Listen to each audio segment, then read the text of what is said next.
Bienvenidos. This is Roxana for Metamorphosis. Roxanne, today we're playing Devil's Advocate.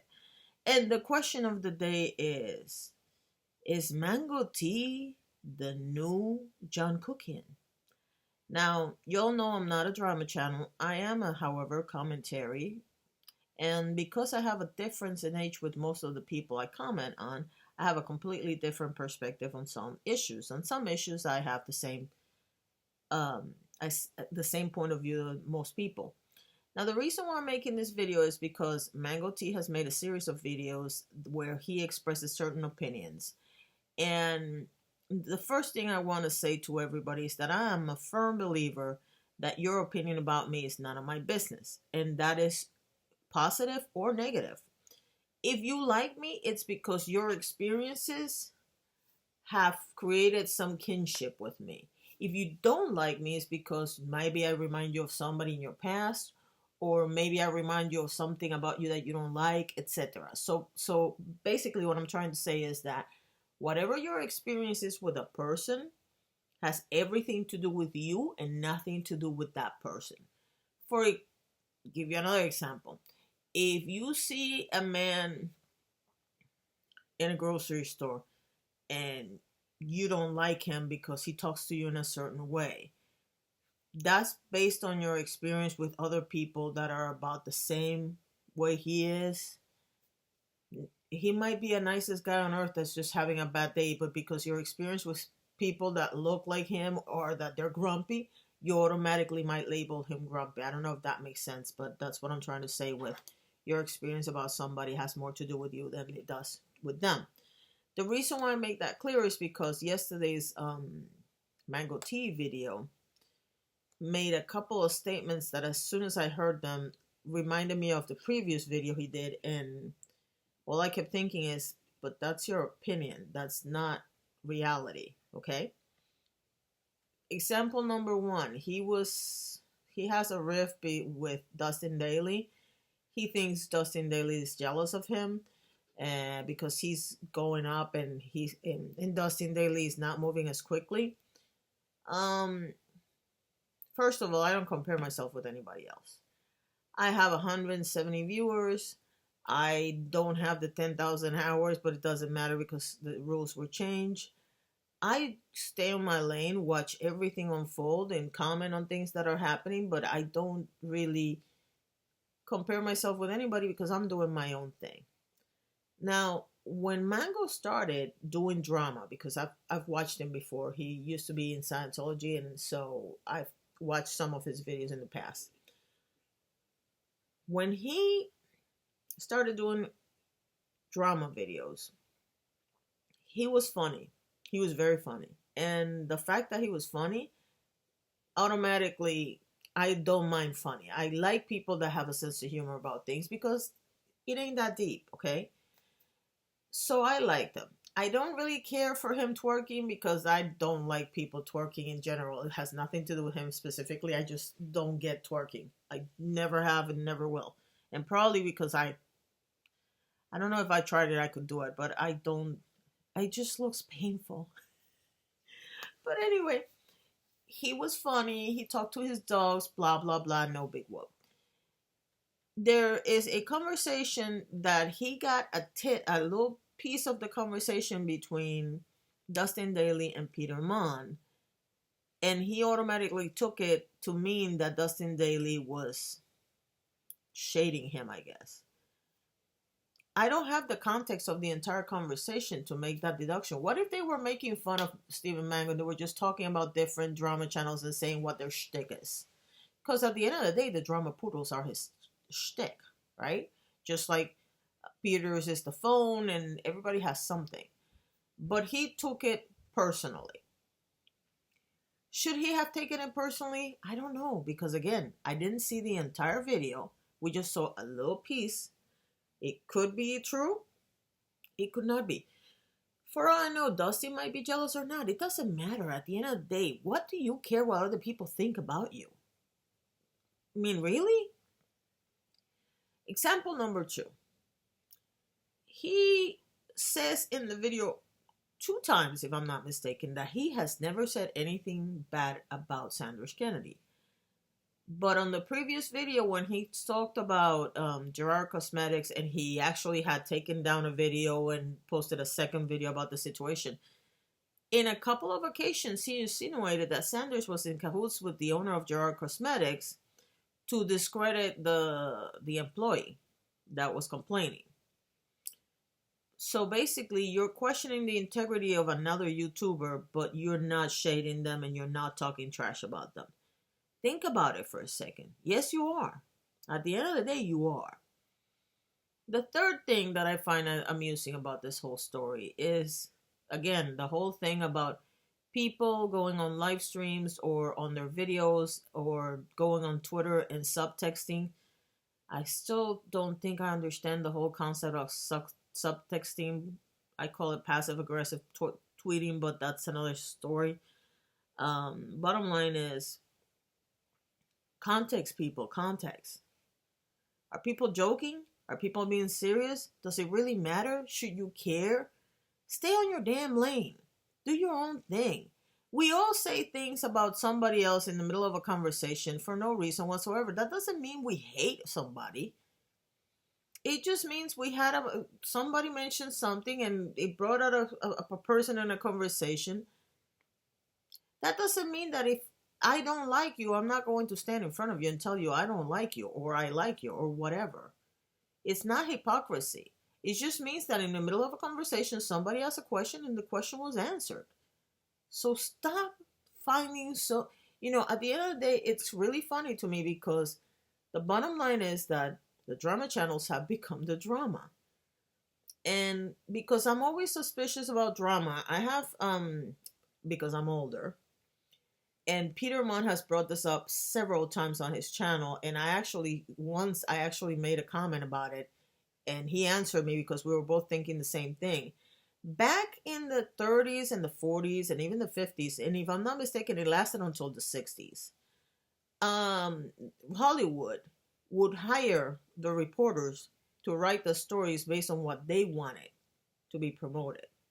So the movie stars would use reporters to show up at events or show up at different things.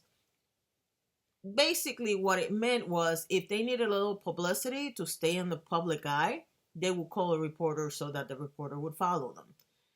The same thing now, we talk about the Kardashians or whoever calling reporters so that they catch them at a restaurant with somebody that they shouldn't be together with. That kind of thing. So I've always been a little suspect of drama channels because I've always wondered if any of them are actually doing something because they're helping someone out or if it's really because of the drama. Not necessarily willingly, mind you. I sometimes think that companies just put stuff out there in Reddit or anywhere else in the internet to be found by the drama channels, and then they get some free publicity. And in fact, when the whole Gerard Cosmetics situation happened, and by the way, I watched both videos, so I'm not talking out of my behind here. I actually watched, until last night, I actually watched all of Mango T's videos. After last night, I'm not watching anymore. But it's really funny because I believe I said it to him both on Twitter and on YouTube that I thought that Gerard Cosmetics was causing this whole thing to get some publicity for Gerard Cosmetics because they've been kind of dwarfed by Morphe's success. They're not as prevalent as they used to be, and they need to come back into the spotlight. And let's be honest, we all accuse of many beauty gurus, and I'm not going to mention them by name, of doing the exact same thing. Starting drama just to get views so they can promote whatever they're coming up with. At the end of the day, the message is really simple.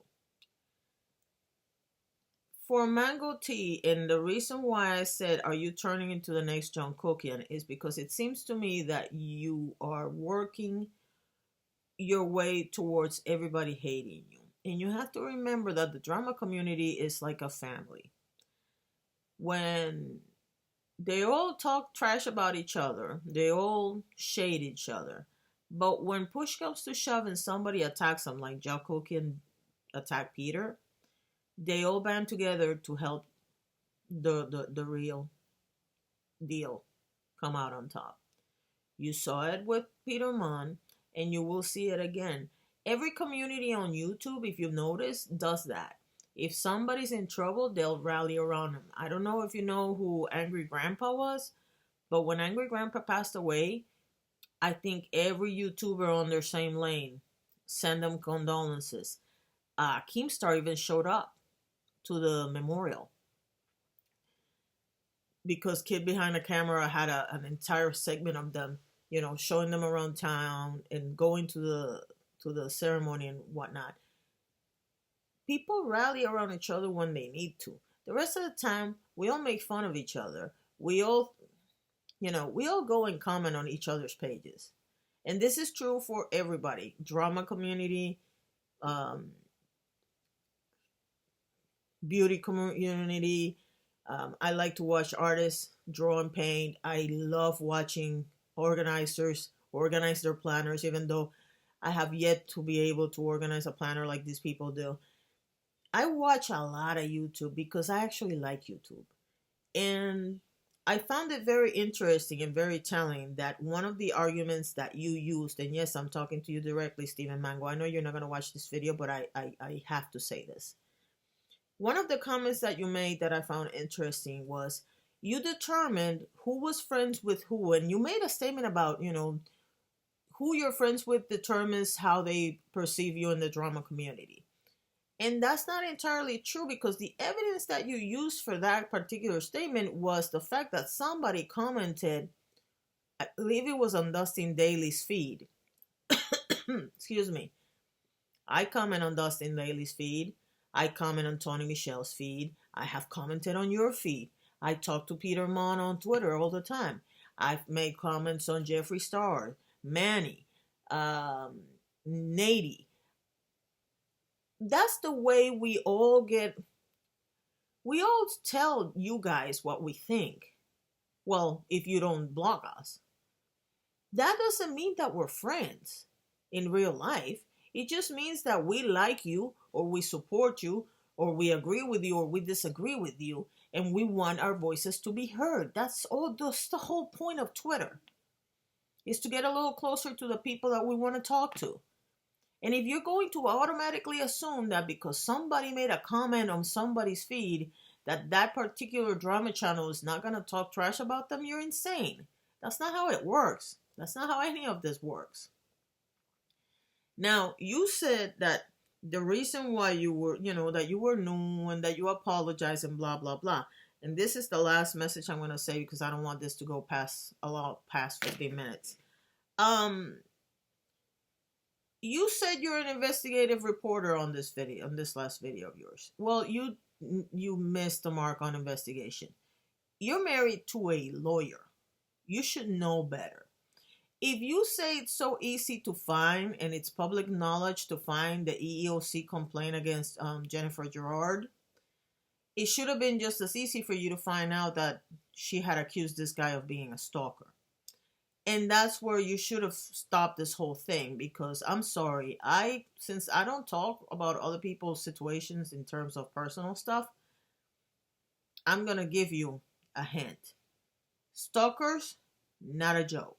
Not something to be talked about like that simply. And the reason is very simple. You don't know the reality. I personally have had stalkers, and I've had friends that have had stalkers. And the weirdest thing about it is that the stalker was the nicest person you'll ever meet. Everybody was like, oh, he couldn't possibly be stalking so-and-so because he's the nicest guy and he's never said a bad word about her and blah, blah, blah.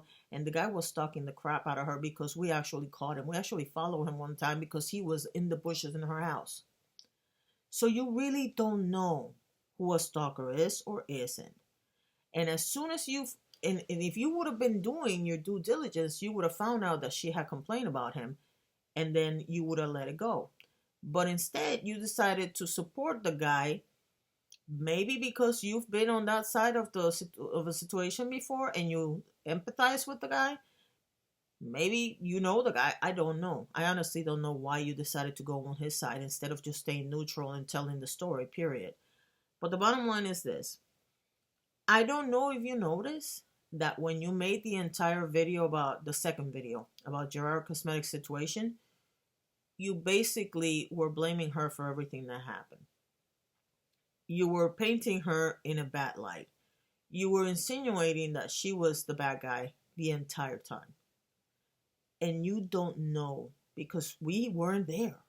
At the end of the day, you weren't there and I wasn't there. So we don't know what really happened between these two people. And you should have just left it alone.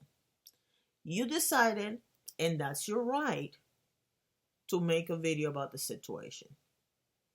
I wouldn't have made a video about the situation because, again, I wouldn't talk about stalkers.